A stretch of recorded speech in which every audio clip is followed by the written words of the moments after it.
अभी कुछ टाइम पहले ही ना मुझे ट्रैवल करना था कहीं, तो लास्ट मिनट पे फ्लाइट बुकिंग करी, तो बस कुछ मिडिल सीट्स ही बची हुई थी, वो ही मिली। तो खैर कोई नहीं, मुझे तब पता नहीं था कि ये मेरी फ्लाइट की जर्नी इतनी इंटरेस्टिंग होने वाली है। फ्लाइट टेक ऑफ हुई और कुछ देर बाद क्रू ने अपनी सर्विस शुरू करी। मेरे राइट साइड में एक बंदा बैठा था, वो करीब 35-40 का होगा। तो जैसे ही उसने पहला टुकड़ा लिया मुंह में, एकदम जैसे उसका ना फ्यूज ही ऑफ हो गया। इतना मतलब इतना एकदम इतना गुस्सा था उसके अंदर। फिर उसने क्रू को बुलाया और इतना कुछ बोला उन्हें कि खाना ठंडा है, बेकार है, बिल्कुल अच्छा नहीं है। मतलब इतना एक एक खाना खराब था उसका, लेकिन वो उस पर उनको बहुत देर तक बोलता ही रहा। मैंने भी वही खाना खाया था और मुझे तो वो ना डिसेंट वार्म सा लगा था, ना ज्यादा गर्म ना ज्यादा ठंडा। लेकिन खैर क्रू ने उनका खाना रीहीट करके उनको सर्व कर दिया। लेकिन सारी फ्लाइट में किसी ना किसी बात पर उनका मूड ऑफ ही रहा। कभी किसी बात को लेकर, कभी किसी बात को लेकर बहुत परेशान रहे पूरी फ्लाइट में। और उससे भी ज्यादा इंटरेस्टिंग था जो मेरे लेफ्ट साइड में बैठा था। वो शायद कॉलेज का स्टूडेंट था या फिर उसकी नई नई जॉब लगी थी और शायद फर्स्ट टाइम फ्लाइट में ट्रैवल कर रहा था, क्योंकि उसकी तो एक्साइटमेंट का लेवल ही अलग था। बैठते ही वो सब कुछ एक्सप्लोर करने लग गया। सामने स्क्रीन पर मूवीज की कलेक्शंस को देख के खुश, ड्रिंक सर्व हुए तो वो अलग लेवल खुश।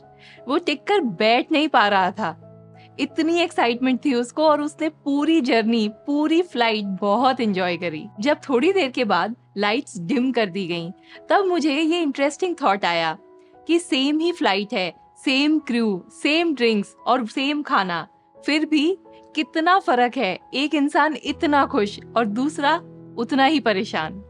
आखिर क्यों? एक और रियल लाइफ स्टोरी बताती हूँ। मेरा एक बचपन का फ्रेंड है, हम स्कूल में साथ में ही थे।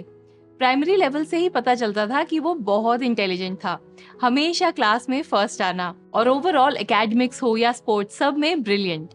आईआईटी जेई के लिए भी उसने रात दिन एक कर दिए। हमेशा उसके मुंह से एक ही लाइन सुनी, बस ये आईआईटी क्रैक कर लूं फिर तो लाइफ सेट है, बस आईआईटी क्रैक कर लूं। और उसका आईआईटी पे बस हुआ ही नहीं, उसकी रैंक भी बहुत ऊपर आई थी। बहुत खुश था उस दिन वो, और हमने सब फ्रेंड्स ने मिलकर बहुत अच्छे से सेलिब्रेट भी किया था। फिर हम लोग अपने अपने कॉलेज चले गए और फिर इतना रेगुलर टच में नहीं थे, बस कभी कभी ओकेजनली चैट हो जाती थी। आईआईटी के बाद उसकी प्लेसमेंट मुंबई में हो गई, इन्वेस्टमेंट बैंकिंग में, जहाँ पर सिर्फ टॉप के स्टूडेंट्स को ही जॉब मिलती है।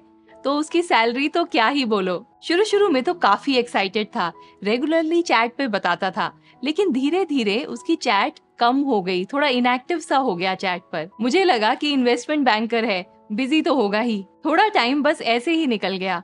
फिर जब भी उससे चैट होती थी तो मुझे वो थोड़ा दुखी सा साउंड करता था, मतलब बहुत खुश नहीं लगता था। हमेशा यही कि लंदन जाना है, कैसे भी करके लंदन जाना है।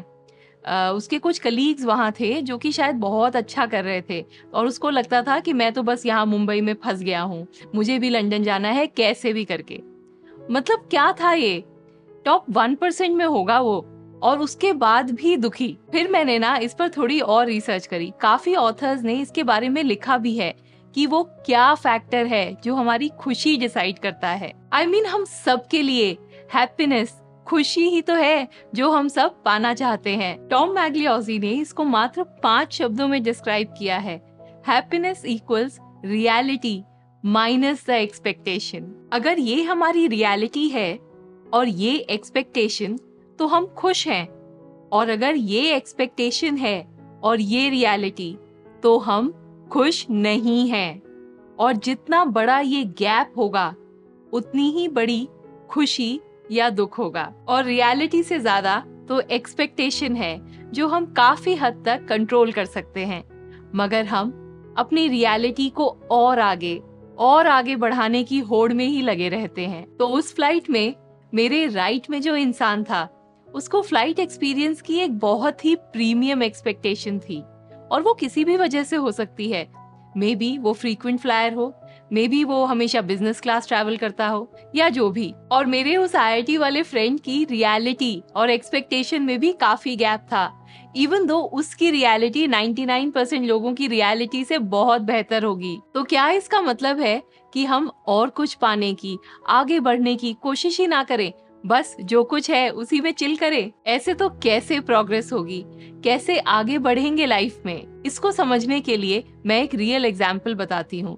ये बहुत ही स्ट्रॉन्ग एग्जाम्पल है। आप सबने स्टीफन हॉकिंस का नाम तो सुना ही होगा। वो मात्र 21 साल के थे जब उनको ALS से डायग्नोस हुआ था। इस बीमारी का कोई इलाज नहीं है।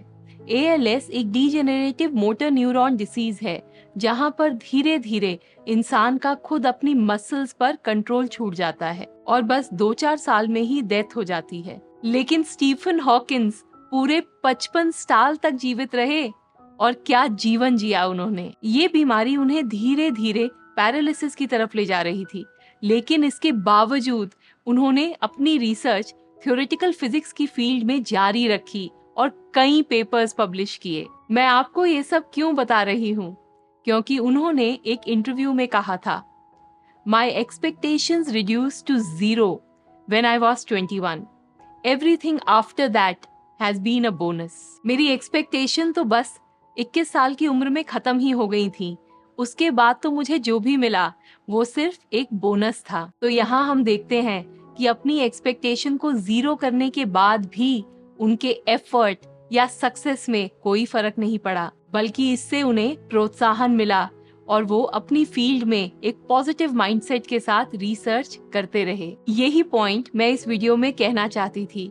एक्सपेक्टेशन को कम करने का मतलब ये नहीं है कि हम बस हाथ पर हाथ धरकर बैठ जाएं। पॉइंट ये है कि अगर हम अपनी एक्सपेक्टेशंस को मैनेज कर लें, जो कि हमारे हाथ में है, तो हम अपने लक्ष्य की तरफ बहुत ही हैप्पीली और एक पॉजिटिव माइंडसेट के साथ बढ़ पाएंगे। नहीं तो अपने एक्सपेक्टेशन और रियलिटी के गैप को देखकर बस हम दुखी ही होते रहेंगे, फ्रस्ट्रेट होते रहेंगे और लॉन्ग टर्म में ये सस्टेनेबल भी नहीं है। आशा करती हूँ कि आपको ये वीडियो अच्छा लगा होगा। अगर हाँ, तो इसको लाइक करें और हमारे चैनल को सब्सक्राइब करना ना भूलें। और अगर आप भी हमेशा खुश रहना चाहते हैं तो नेक्स्ट आप ये वीडियो देख सकते हैं, जिसमें हम सीखेंगे 4 सिंपल से टिप्स हमेशा खुश रहने के लिए।